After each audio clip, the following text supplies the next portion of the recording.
Hai, welcome back to my channel Erda Risa Borogultom. Apa kabar semuanya? Semoga semua dalam keadaan baik-baik aja ya teman-teman. Oke, vlog kali ini kita mau cerita-cerita lagi, nggak makan-makan, nggak ke ladang lagi. Oke teman-teman, di sini saya mau cerita perkembangan YouTube saya lagi untuk semua subscriberku ya. Oke, di sini aku mau mulai ceritanya dari yang kemarin aku buat konten yang cerita-cerita kenapa aku jadi beralih ke YouTuber. Itu teman-teman, setelah 2 hari aku upload itu subscriberku udah 1000, dan setelah itu aku langsung monetisasi. Monetisasi itu sebenarnya gampang ya teman-teman, tapi dia butuh waktu. Sampai tahap ketiga kemarin monetisasinya itu sampai 3 hari baru aku diterima jadi partner YouTube. Terima kasih ya, ini semua karena dukungan teman-teman ya. Dan di situ juga setelah aku jadi partner YouTube, perjuangan kita nggak stop sampai di situ ya teman-teman. Ada lagi beberapa tahap lagi yang harus kita lakukan, yaitu kita harus mengaktifkan setiap iklan di video kita dengan cara manual. Itu ada di petunjuknya, itu ada dari teman-teman YouTuber yang lain ya, yang menolong kasih saran-saran atau solusi seperti itu. Dan juga saya ada teman YouTuber juga, tapi di Inggris ya teman-teman. Kakak itu nama YouTube-nya Lasmaria Simajuntak. Teman-teman boleh juga dukung kakak itu, boleh juga mampir ke YouTube-nya, karena saya dan beliau itu saling membantu ya. Dan kalau aku nggak tahu atau kurang apa, saya minta tolong sama kakak itu, karena kakak itu lebih senior di YouTube, dan kakak itu juga udah menerima PIN dari pihak YouTube ya. Di sini perjuangan saya masih panjang ya teman-teman. Oke, bisa mampir ke tempat kakak itu, orangnya baik, ramah ya teman-teman. Dan setelah semuanya lulus dari monetisasi, 3 hari itu aku udah aktifkan semua video. Langsung lagi tanggal 23 aku udah mengumpulkan dolar seperti itu ya teman-teman. Kalau mau gajian dari YouTube, kita nggak senang-senang ya teman-teman. Semuanya ada tahap-tahapnya. Kalau mau jadi YouTuber itu cuman modal ini modal itu, enggak sebenarnya teman-teman. Makin kita masuk ke dalam, makin otak diasah seperti itu ya. Dan setelah itu aku mengumpulkan dolarnya itu mulai dari tanggal 23 sampai tanggal 30 ya, sampai tanggal 30 Maret aku udah terkumpul 11 dolar lebih seperti itu teman-teman. Aku juga konsultasi lagi sama kakak itu, kenapa dolar aku nggak masuk ke Google AdSense seperti itu ya. Saya pikir ada kesalahan, ternyata enggak ya. Setelah 1 bulan baru nanti dia masuk, karena proses aku masuk ke ini terlalu cepat ya teman-teman. Perkembangannya sangat cepat.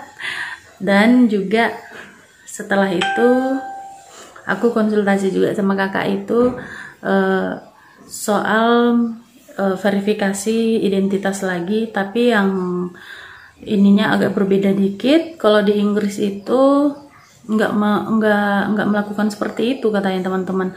Tanpa itu kakak itu bisa langsung dapat PIN. Tapi kalau di Indonesia, YouTuber di Indonesia itu kita harus melakukan verifikasi yang kedua, yaitu surat-surat atau data yang dikeluarkan pemerintah seperti itu ya, dokumen yang dikeluarkan pemerintah, yaitu ada 3. Pertama itu SIM, KTP, sama paspor. Di Indonesia berlaku yang 3 ini ya teman-teman. Kita harus foto sudut ke sudut, nggak boleh buram, nggak boleh ada pantulan cahaya, jadi semuanya harus kita atur.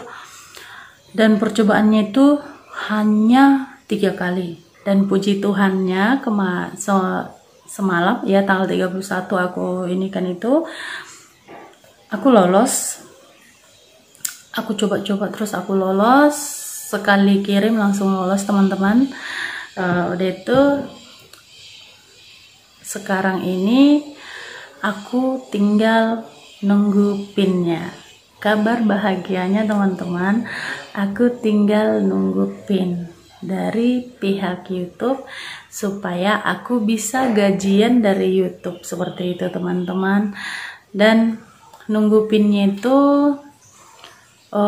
kira-kira 2 minggu atau 4 minggu, tapi saya lihat di YouTuber yang lain itu proses penungguan pinnya itu bahkan lebih dari situ teman-teman. Jadi selama menunggu pin aku juga harus lebih giat lagi mau ngupload video dan supaya lagi lebih giat mengumpulkan subscriber ya teman-teman. Dan di sini aku kenapa sih cepat berkembang seperti itu ya, ada satu video yang buat channel aku itu berkembang seperti itu, yaitu yang acara pengebumian opung kami, yang di situ sepupu saya kesurupan. Itu yang buat saya berkembang sangat cepat. Dan video saya itu sempat viral di TikTok karena ada yang nyuri video saya teman-teman. Tanpa seizin saya, dia download itu video dan dia buat jadi konten pribadinya di TikTok untuk keuntungan dirinya sendiri seperti itu ya. Jadi kemarin itu teman saya satu kampung saya, Marga Sirait, ada yang chat saya dari WA, dibilang, "Kak, videomu viral di TikTok, itu hak cipta loh," katanya kan, pelanggaran hak cipta loh katanya. Udah itu setelah saya cek, saya DM itu yang punya akun, kenapa buat konten video saya tanpa permisi dari saya, sementara Anda bukan keluarga kami atau siapa, saya bilang begitu. Terus di situ dia mungkin nggak percaya kalau itu video saya atau gimana, saya nggak tahu. Dia udah download tapi dibilang dia udah download itu dari YouTube saya, tapi dibilang dia nggak tahu lagi. Udah itu setelah itu dia juga udah minta maaf dan aku suruh juga itu dihapus semua video. Karena begini teman-teman, loh kenapa gitu? Wah parah gitu kan. Sebenarnya itu semuanya kalau di download dengan secara izin dari saya teman-teman itu sah-sah aja, itu nggak apa-apa. Tapi ini dia tanpa izin dan dia bukan keluarga saya, dia buat itu jadi konten pribadinya dan mengambil keuntungan pribadi dari video saya seperti itu. Kenapa begitu teman-teman? Saya marah dan saya bilang itu melanggar undang-undang hak cipta. Begini teman-teman, itu semua sudah ada di peraturan. Kalau kita masuk ke dunia maya, kita nggak boleh mengirim ulang atau mengcopyright video orang-orang selain kita sudah izin seperti itu ya. Ada persyaratan yang lain kita ikuti. Dan tolong dong hargai kreator-kreator yang lain seperti itu, karena kita itu mengeditnya itu pakai tenaga, pakai otak seperti itu teman-teman. Dan kita juga beli aplikasi pakai uang, hargai dong seperti itu kan teman-teman. Dan kita ngerekamnya juga, kita ngerekamnya butuh waktu, butuh tenaga. Ada yang langsung main ambil nyomot itu video, kan nggak enak teman-teman, nggak disiplin, nggak bagus seperti itu. Tolong dong hargai seperti itu ya teman-teman. Kalau dibilang di sini, loh kok marah-marah itunya di download ya, jangan diupload lah biar nggak download. Bukan begitu teman-teman, saya juga bilang kan boleh di share kemana-mana, boleh saya bilang, tapi tolonglah share linknya seperti itu teman-teman. Di share linknya aja, karena saya bukan public figure atau yang udah paham sekali untuk bagian mengedit di YouTube ini. Jadi karya saya itu kalau langsung ada orang yang mengambil tanpa seizin saya merasa dirugikan seperti itu teman-teman. Kalau dibagikan linknya supaya orang banyak lagi mampir ke tempat saya nggak apa-apa. Tapi kalau perseorangan itu mengambil video saya dengan dia sudah di atas saya katakan saya bisa kehilangan penggemar baru seperti itu. Saya bisa kehilangan subscriber baru atau orang-orang yang akan mampir ke tempat saya karena ada nama yang di atas udah mencopot atau mengambil video saya, menyomot video saya begitu. Jadi nggak boleh ya teman-teman. Kalau tadi keluarga juga itu pun harus seizin saya karena saya mengeditnya itu butuh otak seperti itu, butuh tenaga. Di sini saya juga mau bilang kalau kita sudah jadi kreator-kreator di YouTube, TikTok atau dimanapun, jadilah kreator-kreator yang kreatif seperti itu teman-teman. Jangan copyright punya teman-teman Anda karena itu bisa merugikan teman-teman Anda. Itu ada undang-undangnya ya teman-teman. Dan oke, saya sudah dulu itu menasehati. Di sini juga saya mau menyapa setiap subscriber saya yang selalu komen, yang selalu like. Terima kasih banyak dan jangan bosan-bosan dukung saya terus. Saya sampai ke tahap ini menunggu pin ini semua bukan karena cuman saya aja ya, tetapi karena teman-teman udah sudi menolong saya seperti itu, dan karena kebaikan teman-teman udah mau mengikuti saya. Saya ucapkan sekali lagi terima kasih. Saya nggak ada apa-apanya kalau teman-teman nggak mendukung saya. Dan doakan supaya pinnya cepat datang dan saya upload video lagi cerita-cerita soal surat cinta dari YouTube.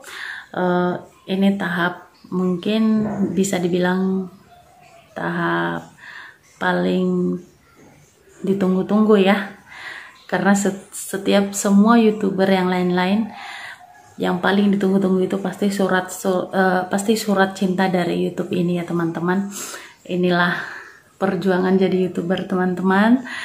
Jangan lupa tetap dukung saya dan jangan lupa kalau ada yang mau diperbaiki, saya terima sarannya di komen, boleh ya teman-teman. Dan satu lagi, di sini saya upload, saya nge-record ini video nggak di rumah mama lagi ya teman-teman. Aku udah di rumah calon suami aku. Doakan gimana nanti kelancaran setiap acaranya, setiap tahap-tahapnya, biar kami bisa dapat melewatinya dengan baik dan sukses semua acaranya. Nanti kalau bisa saya nge-record atau upload ke YouTube sebagian daripada proses-prosesnya, adat-adatnya saya upload. Tapi kalau nggak bisa saya mohon maaf ya teman-teman, karena saya ini di sini saya sendiri yang record, saya sendiri yang edit, saya sendiri yang upload. Jadi oleh sebab itu saya katakan hargai setiap apa karya-karya saya di YouTube ya teman-teman. Di sini saya berjuang sendiri. Oke, itu aja mungkin cerita kita hari ini. Kita sama-sama nunggu pinnya dari YouTube. Oke, sekian dulu vlog hari ini. Jangan lupa jaga kesehatan, ikuti protokol kesehatan, pakai masker selalu dan jaga jarak. Oke, bye-bye.